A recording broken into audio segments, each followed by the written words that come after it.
Apa maksudnya kebodohan yang adalah lawan kekuatan?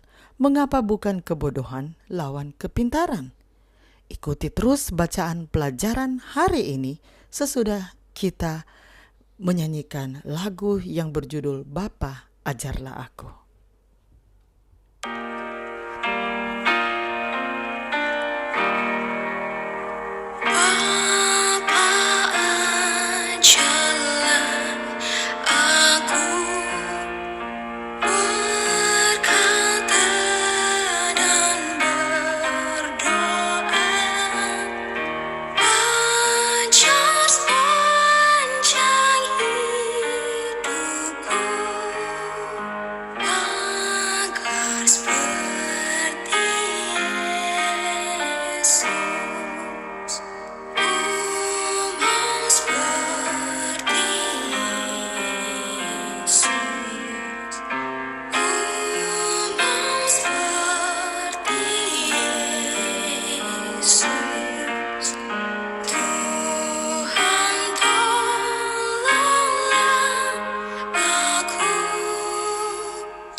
Mari kita berdoa.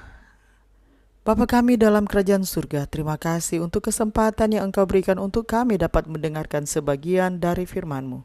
Isilah kami dengan Roh-Mu yang suci agar kami dapat mengerti apa yang Engkau inginkan kami pelajari hari ini. Dalam nama Yesus kami sudah berdoa. Amin.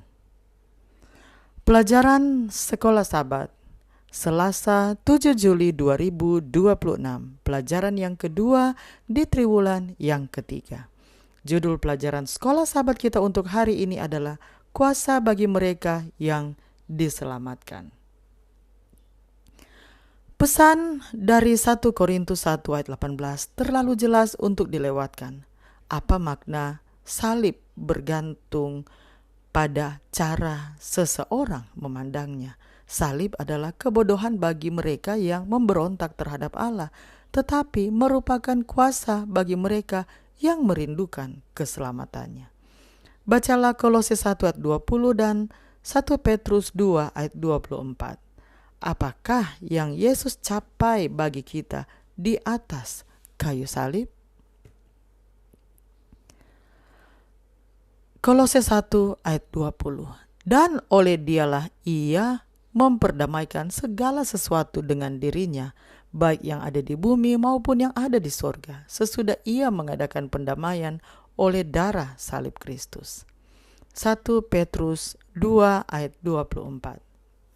Ia sendiri telah memikul dosa kita di dalam tubuhnya di kayu salib, supaya kita yang telah mati terhadap dosa hidup untuk kebenaran. Oleh bilur-bilurnya kamu telah sembuh. Seperti yang telah kita lihat dalam memberitakan Injil, seseorang harus menghindari hikmat perkataan supaya salib Kristus jangan menjadi sia-sia. 1 Korintus 1 ayat 17. Berdasarkan 1 Korintus 1 ayat 17, menjadi lebih mudah untuk memahami mengapa lawan dari kebodohan adalah kuasa Allah dan bukan hikmat manusia.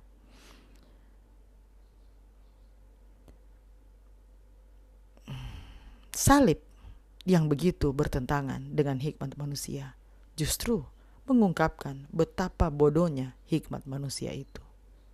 Teks Yunani dari 1 Korintus 1 ayat 18 menunjukkan bahwa mereka yang akan binasa sedang menerima akibat dari tindakan mereka.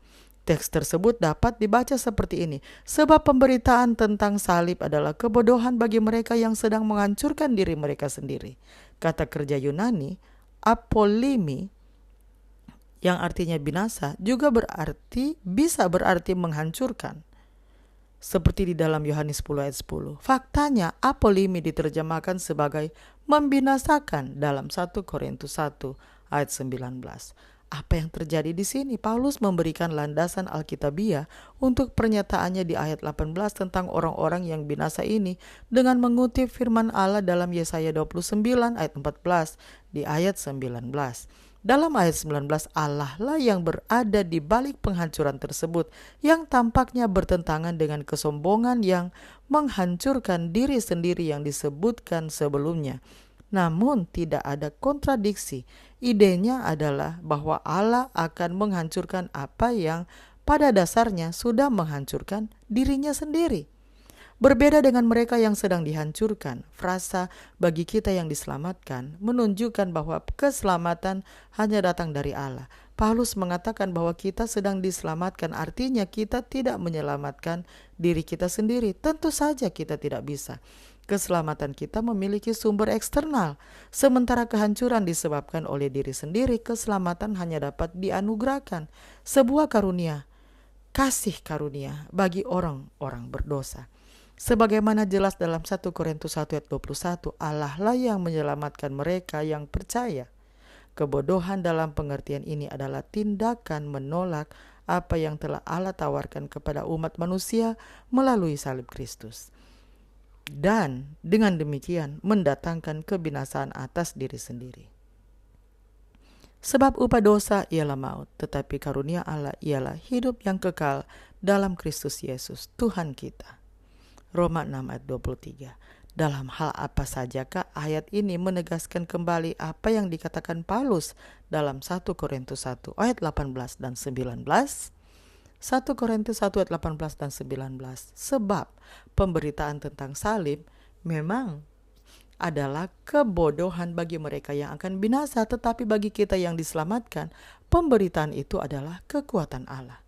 Karena ada tertulis, aku akan membinasakan hikmat orang-orang berhikmat dan kearifan orang-orang bijak akan kulenyapkan.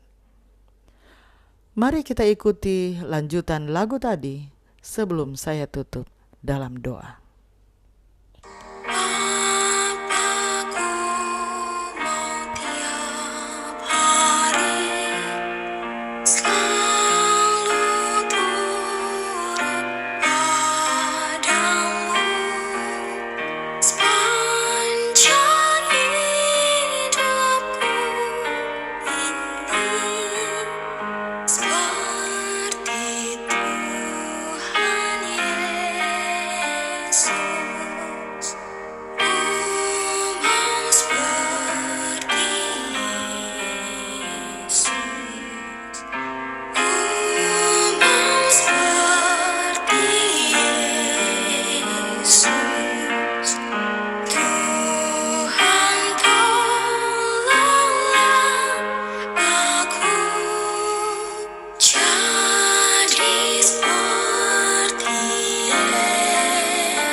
Mari kita berdoa. Bapa kami dalam kerajaan surga, kami memuji Engkau karena Engkau adalah Allah kami, kekuatan kami.